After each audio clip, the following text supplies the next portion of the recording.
Hey there and welcome. My name is Carlos Barrett, and in this video we are going to talk about low magic versus high magic.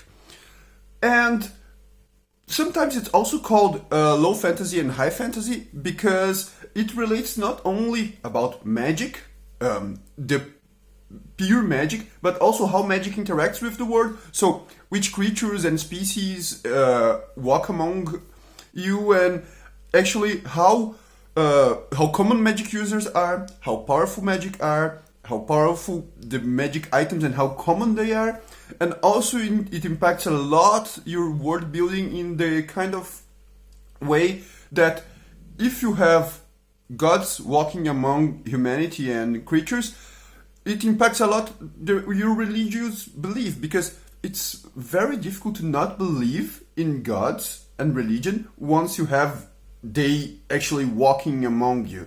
So it's an important part to figure out when you are trying to world build or when you are proposing a new setting or a new campaign for playing with your other friends.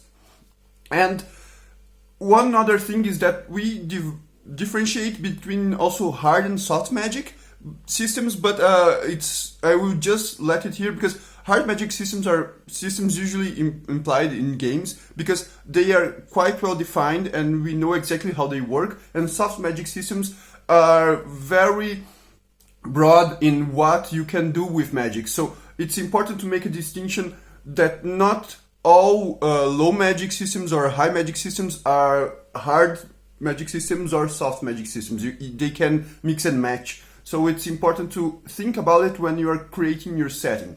Because also low magic and high magic, it's a spectrum. So I will try to give you some examples of extremes, but some of them are not that easy to figure out. So we are going to start with a top-bottom approach. So let's start with high magic.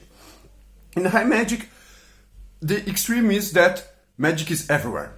Everyone or almost everyone is capable of doing magic.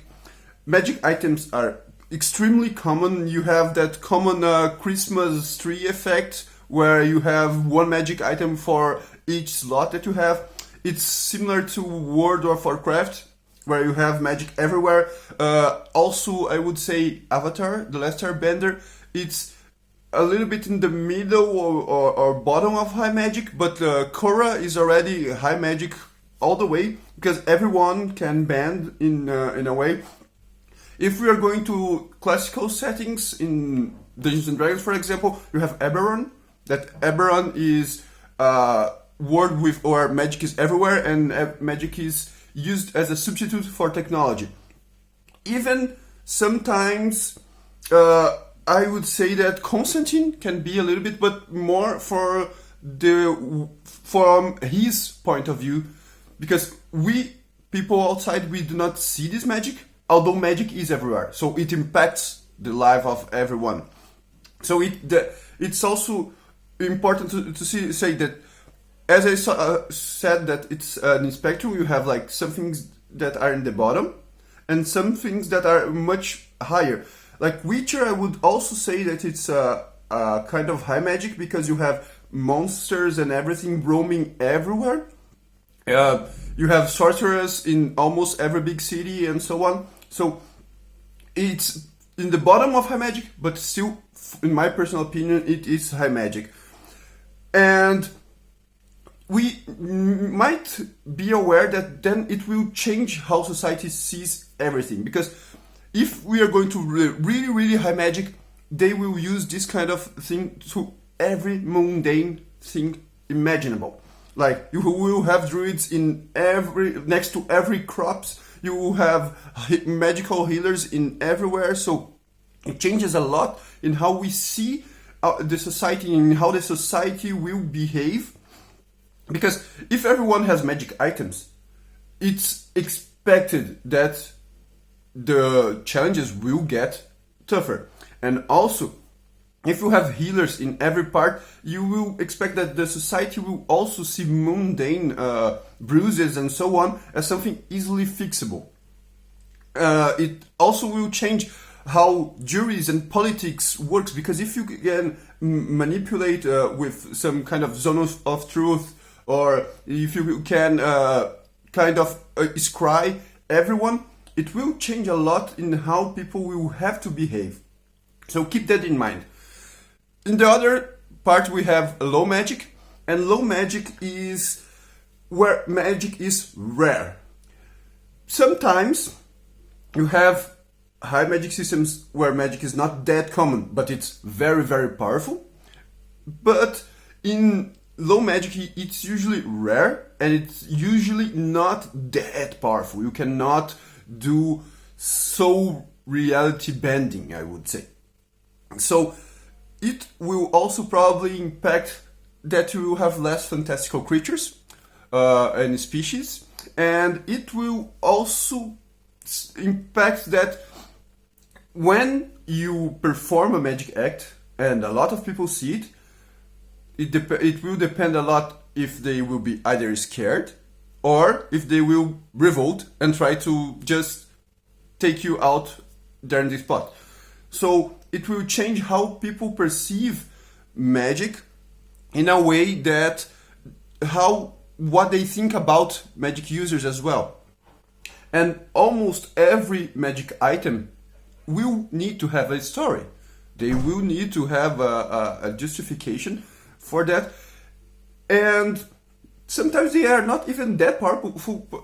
Perhaps they are just a magic sword and they don't have anything more important to it, that it's just a magic sword, but it will be the magic sword in your setting. So keep that in mind when you are creating that. Do not create and give a lot of magic items if you are expecting the campaign to be, or the setting to be, low magic.